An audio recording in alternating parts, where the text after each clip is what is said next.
আসসালামু আলাইকুম, স্বাগত জানাচ্ছি RTV রাতের সংবাদে। আপনাদের সঙ্গে আছি আমি নাবিলা হাসান। এবার বিস্তারিত। ডক্টর মোহাম্মদ ইউনূসের নেতৃত্বাধীন অন্তর্বর্তী সরকারের প্রতি পূর্ণ সমর্থন জানিয়েছেন মার্কিন প্রেসিডেন্ট। নিউ ইয়র্কে ডক্টর ইউনূসের সঙ্গে বৈঠকে এমন কথা জানান জো বাইডেন। মঙ্গলবার বাংলাদেশ সময় রাত ৯টায় এই বৈঠক অনুষ্ঠিত হয়।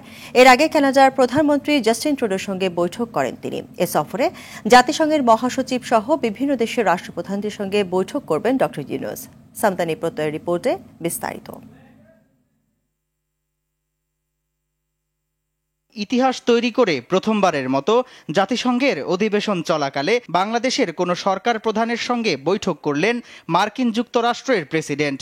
মঙ্গলবার রাত ৯টায় প্রেসিডেন্ট জো বাইডেনের সঙ্গে বৈঠক করেন অন্তর্বর্তী সরকারের প্রধান উপদেষ্টা ডক্টর মোহাম্মদ ইউনূস। বৈঠকে গণমাধ্যমের স্বাধীনতা, জলবায়ু ও জুলাই বিপ্লব নিয়ে আলোচনা হয়েছে। এছাড়া বাংলাদেশ সরকারকে পূর্ণ সমর্থন জানিয়ে যে কোনো সাহায্যে বাংলাদেশ সরকারের পাশে থাকার আশ্বাস দেন মার্কিন প্রেসিডেন্ট। ঢাকা ও নিউ ইয়র্কের কূটনীতিকরা বলছেন, দুই দেশের দুই শীর্ষ নেতার বৈঠক ইঙ্গিত করে যে ডক্টর ইউনূসের নেতৃত্বাধীন সরকারের সঙ্গে মার্কিন প্রশাসন অর্থনৈতিক ও কূটনৈতিক সম্পর্ক জোরদার করতে চায়। রাজনৈতিক পট পরিবর্তনের পর বিভিন্ন খাতের সংস্কার সহ বাংলাদেশের সামনের দিনের অগ্রযাত্রায় যুক্তরাষ্ট্র সব ধরনের সহায়তা করবে, এ বৈঠক সেই ইঙ্গিতই দিচ্ছে। এর আগে কানাডার প্রধানমন্ত্রী জাস্টিন ট্রুডোর সঙ্গে বৈঠক করেন প্রধান উপদেষ্টা ডক্টর মোহাম্মদ ইউনূস। বৈঠকে বাংলাদেশি শিক্ষার্থীদের কানাডায় আরও বেশি ভিসা দেওয়ার অনুরোধ করেন প্রধান উপদেষ্টা। এ সময় ট্রুডোকে একটি চিত্রকর্ম উপহার দেন তিনি।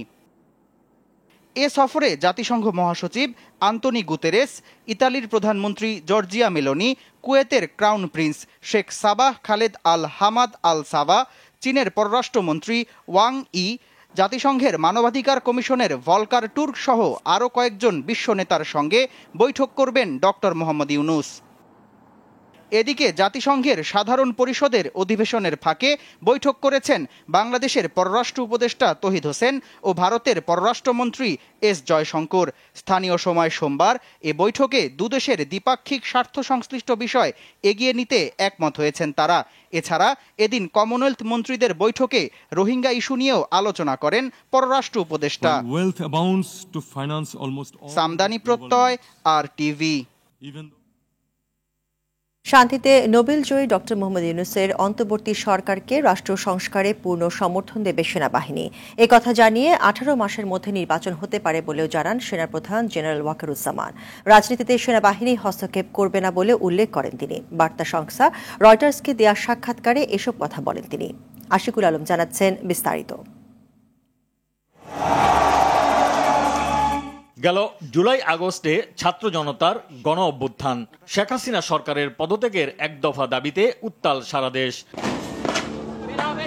নির্বিচারে চালানো গুলিতে প্রাণ হারায় হাজারেরও বেশি ছাত্র জনতা। স্বাধীনতার পর দেশের ইতিহাসে চালানো এমন নৃশংস হত্যাযজ্ঞের পর শ্রেষ্ঠ ভয়াবহ পরিস্থিতিতে পদত্যাগ করে ভারতে পালান স্বৈরশাসক শেখ হাসিনা। রাষ্ট্র পরিচালনার দায়িত্ব নেন ডক্টর মোহাম্মদ ইউনূসের অন্তর্বর্তীকালীন সরকার। দেশ জুড়ে চলা নৈরাজ্য দমনে অন্যান্য আইনশৃঙ্খলা রক্ষাকারী বাহিনীর সঙ্গে দায়িত্ব নেয় সেনাবাহিনীও। নতুন সরকার দায়িত্ব নেয়ার 1.5 মাসের মাথায় রাষ্ট্রের সংস্কার, নির্বাচন ও রাজনীতি নিয়ে কথা বললেন সেনাপ্রধান জেনারেল ওয়াকারুজ্জামান। এখানে আমন্ত্রণ করেছিলাম। ঢাকায় নিজ কার্যালয়ে রয়টার্সকে দেয়া সাক্ষাৎকারে সেনাপ্রধান বলেন, যে কোনো পরিস্থিতিতে ডক্টর ইউনূসের অন্তর্বর্তীকালীন সরকারকে সহযোগিতা করবে সেনাবাহিনী।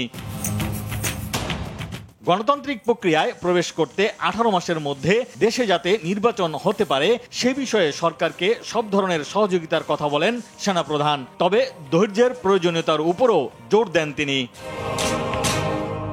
সামগ্রিকভাবে সামরিক বাহিনীকে কখনোই রাজনৈতিক উদ্দেশ্যে ব্যবহার করা উচিত নয় জানিয়ে সেনাপ্রধান বলেন, একজন সৈনিকের রাজনীতিতে লিপ্ত হওয়া উচিত নয়। বাংলাদেশ সেনাবাহিনী দেশের রাজনীতিতে হস্তক্ষেপ করবে না বলেও জানান জেনারেল ওয়াকার। রাষ্ট্রের প্রয়োজনে একসঙ্গে কাজ করলে ব্যর্থ হওয়ার কোনো কারণ নেই বলেও মনে করেন সেনাপ্রধান। আশিকুল আলম, RTV, ঢাকা। সাবেক সেনাপ্রধান জেনারেল আজিজ আহমেদের প্রভাব খাটিয়ে তার দুই ভাই হারিস আহমেদ ও তোফায়েল আহমেদ জোসেফের করা 4টি জাতীয় পরিচয়পত্র বাতিল করেছে নির্বাচন কমিশন। ইসির জাতীয় পরিচয় নিবন্ধন অনুবিভাগের প্রধান মোহাম্মদ মাহবুব আলম তালুকদার জানিয়েছেন, এনআইডি বাতিলের সিদ্ধান্ত নেওয়া হয়েছে। জেনারেল আজিজ সেনাপ্রধান থাকার সময় নিজেদের নাম, মা বাবার নাম, ঠিকানা বদল করে এনআইডি করেন। হারিস আহমেদ ও তোফায়েল আহমেদ জোসেফ কিভাবে মিথ্যা তথ্য দিয়ে এনআইডি কার্ড পেলেন তা খতিয়ে দেখতে 3 সদস্যের কমিটি গঠন করেছিল কমিশনের এনআইডি শাখা।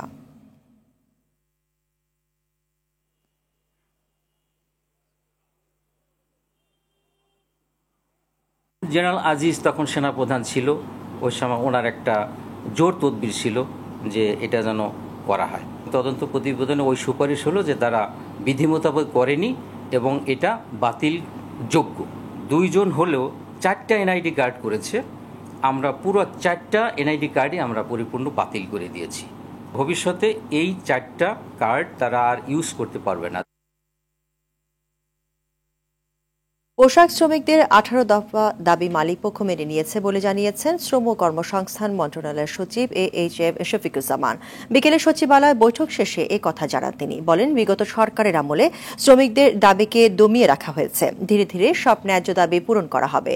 এরপরও যারা বিশৃঙ্খলার চেষ্টা করবে তাদের বিরুদ্ধে ব্যবস্থা নেওয়া হবে বলে জানিয়েছেন স্বরাষ্ট্র উপদেষ্টা। শরীয়ত খানের রিপোর্ট। দেশে চলমান শ্রমিক অসন্তোষ নিরসনে শ্রমিক পক্ষ এবং মালিক পক্ষের সাথে বেশ কয়েকদিন যাবৎ বৈঠক করছেন সরকারের সংশ্লিষ্টরা। মঙ্গলবারও দীর্ঘ বৈঠক শেষে মেলে সমাধান। অবশেষে শ্রমিকদের অসন্তোষ নিরসনে 18 দফা দাবিতে ঐকমত্যে পৌঁছে শ্রমিক মালিকরা।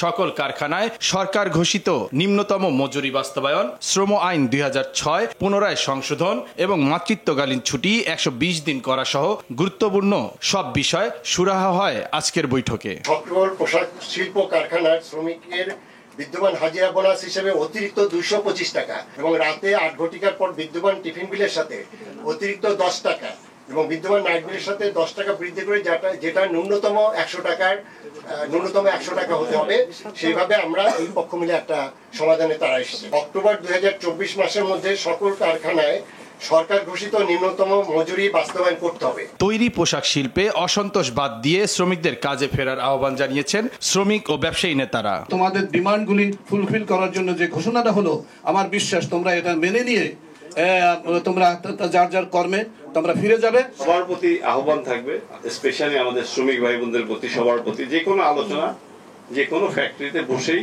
তারা যেন কথা বলে শেষ করে, যদিও আর আলোচনার কোনো বিষয় এখানে থাকছে না। দাবি মেনে নেয়ার পরও যারা নৈরাজ্য করবে তাদের বিরুদ্ধে কঠোর ব্যবস্থা নেবে সরকার। আগামীকাল থেকে আশা করব কোন ধরনের বিশৃঙ্খলা যেন ইন্ডাস্ট্রি এলাকায় সৃষ্টি না হয়।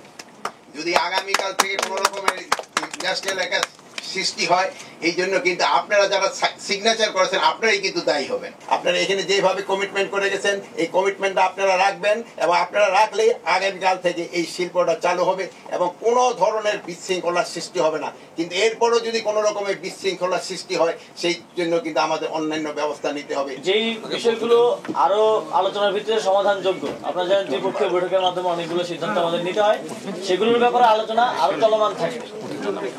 আমরা আশা করি, যেহেতু আমরা প্রত্যেকটা দাবি অ্যাড্রেস করেছি, আশা করি যে কাল থেকে সবগুলো কারখানা আমরা সচল রাখতে চাইবো এবং শ্রমিকরা এই বিষয়ে সর্বোচ্চ সহযোগিতা করবেন। এখানে শ্রমিক নেতৃবৃন্দ কমিটমেন্ট দিয়েছেন। শরীয়ত খান, RTV, ঢাকা।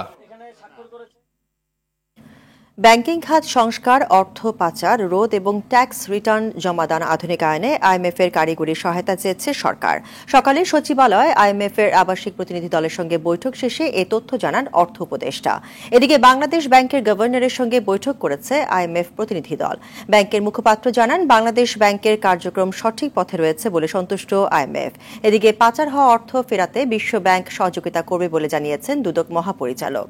সেলিম মালিকের রিপোর্টে বিস্তারিত। বাংলাদেশে চলমান ঋণ কর্মসূচির পর্যালোচনার পাশাপাশি নতুন ঋণ অনুমোদন এবং সামষ্টিক অর্থনীতির বিষয়ে খোঁজ নিতে ঢাকায় সফর করছে আন্তর্জাতিক মুদ্রা তহবিল IMF মিশন। মঙ্গলবার কর্মসূচির শুরুতে সচিবালয়ে অর্থ উপদেষ্টার সঙ্গে বৈঠক করে সংস্থাটির প্রতিনিধিরা। বৈঠক শেষে অর্থ উপদেষ্টা জানান আর্থিক খাত সংস্কারে IMF এর সহযোগিতা চাওয়া হয়েছে। টেকনিক্যাল অ্যাসিস্ট্যান্স আছে, কিছু কারিগরি, যেমন আপনার ব্যাংক এক্সের রিফর্মের জন্য, মানি লন্ডারিং এর সেজন্য, তারপর ট্যাক্স রিফর্মের জন্য, ইনকাম ট্যাক্স ভ্যাট রিফর্ম করার জন্য। শুধু IMF না, এটা একটা মনে রাখবেন, আমরা কিন্তু অন্যদের সাথে চেয়েছি এবং আমরা সেটা কারা কি সাহায্য দেখবে সেটা কোঅর্ডিনেট করে IMFকে আমরা স্পেসিফিক বলে ওদের কি কি দরকার সাহায্য আমার ইসে আছে, অন্যান্য এমবেসি আছে, অন্য ওয়ার্ল্ড ব্যাংক আছে, ADB আছে। এদিকে বিকেলে মতিঝিলে যায় IMF মিশন। এ সময় গভর্নরের সঙ্গে মনিটরি পলিসি ও রিজার্ভ সহ নানা বিষয়ে আলোচনা হয়। পরে মুখপাত্র জানান নিট আন্তর্জাতিক রিজার্ভে কিছুটা পিছিয়ে থাকলেও সার্বিক কার্যক্রম নিয়ে সন্তুষ্ট IMF। আপনারা বলেছেন যে Bangladesh bank is in right track, Bangladesh bank সঠিক পথে রয়েছে।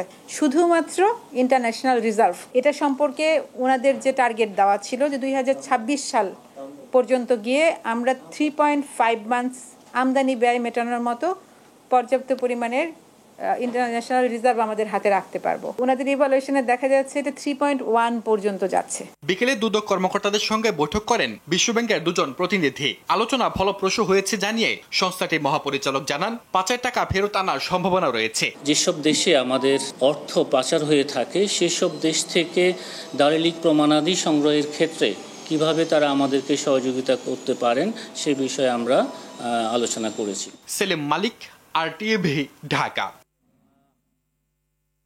এবার শেয়ার কারসাজির প্রমাণ মিলল সাকিব আল হাসানের বিরুদ্ধে, যার ফল হিসেবে বিশ্বসেরা অলরাউন্ডারকে 50 লাখ টাকা জরিমানা করেছে Bangladesh securities and exchange commission BSEC। এছাড়া শেয়ার কারসাজির দায়ে জরিমানার শিকার হয়েছেন আলোচিত ব্যবসায়ী আবুল খায়ের হিরু সহ কয়েকটি প্রতিষ্ঠান। অর্ণ গফুরের রিপোর্ট। বিশ্ব ক্রিকেটের অন্যতম সেরা অলরাউন্ডার সাকিব আল হাসান নৈপুণ্য দিয়ে জয় করেছেন কোটি মানুষের হৃদয়, কিন্তু ব্যক্তিগত ও ব্যবসায়ী জীবনে সমালোচনার অংশও কম না, যার সবশেষ সংযোজন শেয়ার কারসাজি। আগে একাধিকবার শেয়ার কারসাজিতে সাকিবের নাম আসলেও প্রমাণ পাওয়া যায়নি মর্মে শাস্তি দেয়নি BSEC, কিন্তু ফ্যাসিস্ট সিস্টেমের পতনে এবার আর প্রমাণ লোপাট হয়নি। পুঁজিবাজারে তালিকাভুক্ত প্যারামাউন্ট ইন্স্যুরেন্সের শেয়ার কারসাজিতে সাকিবের উপর নেমে এলো 50 লাখ টাকার জরিমানা। ব্যক্তিগত আচরণ নিয়ে সবসময় সমালোচনার মুখে পড়েছেন সাকিব আল হাসান। ক্রিকেটের দুর্নীতির দায়ে নিষিদ্ধ হওয়া ছাড়াও ব্যবসায় নামার পর থেকে তার বিরুদ্ধে শেয়ার কেলেঙ্কারি, সোনা চোরাচালান, নিষিদ্ধ জুয়া প্রতিষ্ঠানে সম্পৃক্ততা, কাঁকড়া ব্যবসায়ীদের অর্থ আত্মসাৎ ও নির্বাচনী হলফনামায় তথ্য গোপন করার অভিযোগ রয়েছে। এর মধ্যে দুদকের তফসিলভুক্ত হয়েছে কয়েকটি অভিযোগ।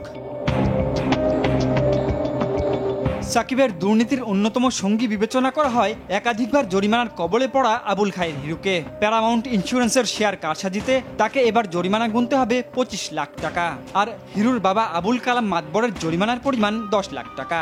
এছাড়া মোনার্ক মার্ট 1 লাখ, ইসহাল কমিউনিকেশন 75 লাখ ও লাভা ইলেকট্রোডেস্ককে 1 লাখ টাকা জরিমানা করেছে securities and exchange commission. Aranya Gafur, RTV, Dhaka. Remittance যোদ্ধারা দেশে বিমানবন্দরে VIP সুবিধা পাবে। প্রাথমিকভাবে মধ্যপ্রাচ্যের কর্মীদের এই সুবিধা দেওয়া হবে বলে জানালেন প্রবাসী কল্যাণ ও বৈদেশিক কর্মসংস্থান উপদেষ্টা ডক্টর আসিফ নজরুল। দুপুরে প্রবাসী কল্যাণ ও বৈদেশিক কর্মসংস্থান মন্ত্রণালয়ের সভাকক্ষে ব্রিফিংয়ে এসব কথা জানান তিনি। বলেন, দেশের ছাত্র আন্দোলনের সমর্থনে বিদেশে মিছিল করতে গিয়ে যে 87 প্রবাসী কারাভোগ করে দেশে ফিরেছে তাদের পুনর্বাসনের ব্যবস্থা করা হবে। তাদের যদি অন্য কোনো দেশে পাঠাতে হয় সে ব্যবস্থাও করা হবে। সুস্থ প্রতিযোগিতার জন্য রিক্রুটিং এজেন্সিগুলোকে মূল্যায়ন করার জন্য ক্যাটাগরি করা হবে বলেও জানান আসিফ নজরুল।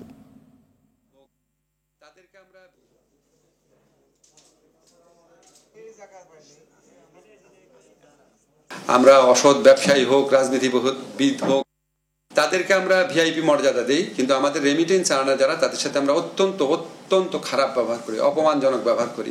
এটা আমার সারা জীবনে একটা খুব দুঃখ ছিল, মনে হয়েছিল যে এটা আসলে অ্যালাউ করা উচিত না। যাই হোক, সেরকম মানসিকতা নিয়ে আমরা কাজ শুরু করেছি কি করা যায়।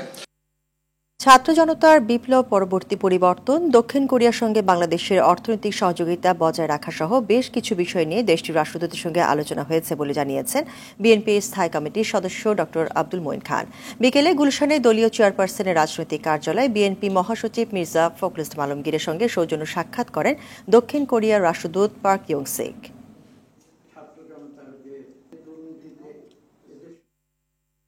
সাবেক প্রধানমন্ত্রী বেগম খালেদা জিয়ার নামে নড়াইলে দায়ের হওয়া মানহানির মামলা খারিজ করে দিয়েছেন আদালত। দুপুরে নড়াইল জুডিশিয়াল ম্যাজিস্ট্রেট আদালত 2 এর বিচারক মোহাম্মদ মেহেদী হাসান এই আদেশ দেন। 2016 সালে ঢাকায় মুক্তিযোদ্ধাদের সমাবেশে শহীদ মুক্তিযোদ্ধাদের সংখ্যা নিয়ে বেগম খালেদা জিয়ার বক্তব্য দেওয়াকে কেন্দ্র করে নড়াইল সদর আমলি আদালতে মানহানি মামলা দায়ের করেন জেলা পরিষদের সাবেক সদস্য রায়হান ফারুকী।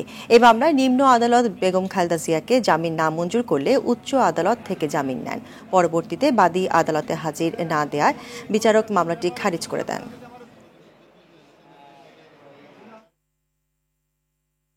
বাংলাদেশ ফেডারেল সাংবাদিক ইউনিয়ন বিএফইউজির সভাপতি রুহুল আমিন গাজী ইন্তেকাল করেছেন। ইন্না লিল্লাহি ওয়া ইন্না ইলাইহি রাজিউন। রাত 9টায় রাজধানীর একটি হাসপাতালে আইসিইউতে চিকিৎসাধীন থাকা অবস্থায় শেষ নিঃশ্বাস ত্যাগ করেন তিনি। রুহুল আমিন গাজী কিডনি সংক্রান্ত জটিলতায় আক্রান্ত ছিলেন। আওয়ামী লীগ সরকারের আমলে দীর্ঘ কারাবাসে তার শরীরে নানা জটিলতা তৈরি হয়। ব্যাক পেইন, উচ্চ ডায়াবেটিক, ইলেকট্রোলাইট সমস্যাও ছিল। সাংবাদিকদের অধিকার আদায় ও ফ্যাসিবাদ বিরোধী আন্দোলনে নেতৃত্ব দেওয়ায় সাংবাদিকদের অবিসংবাদিত নেতায় পরিণত হন রুহুল আমিন গাজী।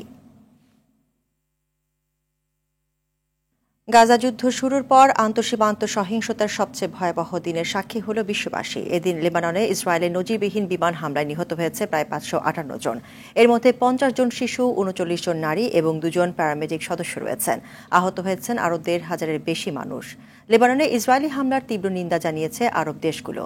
ইমতিয়াজ আহমেদের রিপোর্ট। লেবাননে বড় ধরনের হামলা শুরু করেছে ইসরায়েল। দেশটির সামরিক বাহিনী বলছে হিজবুল্লাহ সক্রিয় রয়েছে এমন এলাকা থেকে লেবাননের বাসিন্দাদের সরে যেতে বলেছে তারা। অব্যাহত হামলার মুখে দক্ষিণ লেবানন থেকে লোকজনকে সরে যেতে দেখা গেছে। গেল কয়েকদিন ধরে লেবাননের সশস্ত্র গোষ্ঠী হিজবুল্লাহ ও ইসরায়েলি বাহিনীর মধ্যে পাল্টাপাল্টি হামলা চলছিল। এরই মধ্যে সোমবার ভোর থেকে আকাশপথে ব্যাপক হামলা শুরু করে ইসরায়েলি বাহিনী। এতে হিজবুল্লাহর 1300 লক্ষ্যবস্তুতে 650টিরও বেশি হামলা চালায় তেল আবিব। জবাবে ইসরায়েলে 2 শতাধিক রকেট ছুড়েছে হিজবুল্লাহ। সোমবার লেবাননে ইসরায়েলের হামলাকে উল্লেখযোগ্য অপারেশন হিসেবে অভিহিত করেছেন ইসরায়েল প্রতিরক্ষামন্ত্রী ইয়োভ গ্যালান্ট। লেবাননে হামলার তীব্রতা বাড়িয়েছি আমরা। দক্ষিণ ইসরায়েলের বাসিন্দাদের নিরাপদে তাদের বাসস্থানে পাঠানোর লক্ষ্য অর্জিত না হওয়া পর্যন্ত হামলা অব্যাহত থাকবে। ইসরায়েলের হামলার কঠিন জবাব দেওয়ার কথা জানিয়েছে হিজবুল্লাহ। ইসরায়েলে বিভিন্ন সামরিক চৌকিতে রকেট হামলার কথা জানিয়েছে সশস্ত্র গোষ্ঠীটি। লেবাননের গ্রাম ও শহরগুলোকে ধ্বংস করার যে পরিকল্পনা ইসরায়েল নিয়েছে তা ঠেকাতে জাতিসংঘ ও বিশ্বশক্তির প্রতি আহ্বান জানিয়েছেন লেবাননের প্রধানমন্ত্রী নাজিব মিকাতি। এদিকে ইসরায়েল ও লেবাননের মধ্যে যুদ্ধ ছড়িয়ে পড়ার আশঙ্কায় মধ্যপ্রাচ্যে যুদ্ধের বিস্তৃতি ঠেকাতে সামর্থ্যের মধ্যে সবকিছু করে যাওয়ার চেষ্টার কথা জানিয়েছেন মার্কিন president Joe Biden. Imtiaz Ahmed, RTV। আসন্ন নারী টি20 বিশ্বকাপের সেমিফাইনালে খেলতে চায় বাংলাদেশ। দুপুরে বিসিবিতে আয়োজিত সংবাদ সম্মেলনে নিজেদের লক্ষ্যের কথা জানাতে গিয়ে এমনটি বলেন অধিনায়ক নিগার সুলতানা জ্যোতি। বাংলাদেশ কঠিন গ্রুপে পড়লেও বিশ্বকাপে ভালো করবে বলে মনে করেন তিনি। বিশ্বকাপের প্রাইজ মানিও ভালো খেলতে প্রেরণা যোগাবে বলে জানান বাংলাদেশ অধিনায়ক। আরও জানাচ্ছেন আতিকুল ইসলাম শাকিল। আরব আমিরাতে 3 অক্টোবর থেকে শুরু হতে যাচ্ছে নারী টি20 বিশ্বকাপ, যেখানে লড়বে 10টি দেশ। বৃহস্পতিবার বাংলাদেশ দল উড়াল দেবে মরুর দেশের উদ্দেশ্যে। বিশ্বকাপে যাওয়ার আগে মঙ্গলবার দুপুরে সংবাদ সম্মেলনে আসেন বাংলাদেশ অধিনায়ক। জানান দলের প্রস্তুতি ও লক্ষ্যের কথা। 2014 এর পর বিশ্বকাপে কোনো ম্যাচ জিততে পারেনি জ্যোতিরা। সেই গিট খোলার পাশাপাশি অধিনায়কের চোখ এখন সেমিফাইনালে যাওয়ায়। প্রথমে ম্যাচ উইন করার টার্গেট থাকবে এবং সেকেন্ড হচ্ছে যখন আমরা এই ফ্লোটা পাবো, আমার কাছে মনে হয় আমাদের যে টিম এই ফ্লোতে অবশ্যই সেমিফাইনাল কে না খেলতে চাই। সো আমাদের টার্গেট থাকবে সেভাবেই। এবং আমরা জানি যে আমাদের ক্রিকেটটা যদি আমরা এক ধাপ এগিয়ে নিতে চাই তাহলে ওয়ার্ল্ড কাপের মতো বড় স্টেজ আর হতে পারে না। বাংলাদেশের গ্রুপে উপমহাদেশের কোনো প্রতিপক্ষ নেই। এটি যেমন শঙ্কার তেমনই সুবিধা হিসেবেও দেখছেন অধিনায়ক। আমরা কিন্তু বলবো যে সাউথ আফ্রিকা হারায় আসছি টি20-তে। সো ওদের এগেনস্টে আমাদের একটা ভালো খেলার এক্সপিরিয়েন্স আছে। ইংল্যান্ডের সাথে বরাবরই আমরা দেখা যাচ্ছে শুধুমাত্র ওয়ার্ল্ড কাপে দেখা হয় এবং খুবই রেয়ার শুধু ওডিআই ওয়ার্ল্ড কাপে খেলেছি এবং 2016 সালে আমার কাছে মনে আছে যে টি20 খেলেছিলাম আমরা। সো নতুন অপোনেন্ট ওদের জন্য কিন্তু ডিফিকাল্টিস হইতে পারে, কারণ সাজায় খেলা, আমাদের স্পিন ভালো। এই বিশ্বকাপ থেকে ছেলেদের সমান অর্থ পুরস্কার রেখেছে আইসিসি, যা অনুপ্রেরণা যোগাচ্ছে খেলোয়াড়দের। অপরদিকে দল হিসেবেও বাংলাদেশকে ভারসাম্যপূর্ণ বলছেন টাইগ্রেস অধিনায়ক। টাকা জিনিসটা সবসময় মোটিভেট করে, এটা স্বাভাবিক বিষয়। এটা অনেক ভালো, আমি বলবো যে এটা গ্রেট ইনিশিয়েটিভ বাই আইসিসি, কারণ এতে করে দেখা যাচ্ছে অ্যাটলিস্ট আইসিসি তো বৈষম্য করতেছে না, এটা খুব ভালো একটা বিষয়। এটা বলবো যে পুরো টিমকে কিন্তু অন্যরকম একটা জাস্ট না, এই ভালো করলে একটু ভালো কিছু পাওয়ার সম্ভাবনা আছে। সংবাদ সম্মেলনের আগে ফটো সেশনে অংশ নেয় বাংলাদেশ দল। আতিকুল ইসলাম শাকিল, RTV, ঢাকা। রাতের সংবাদ এই পর্যন্তই। সর্বশেষ সংবাদ জানতে যে কোনো মোবাইল থেকে 241141 নম্বরে ডায়াল করুন। মধ্যরাতের সংবাদ 1টায় দেখার আমন্ত্রণ রইল। ধন্যবাদ সবাইকে।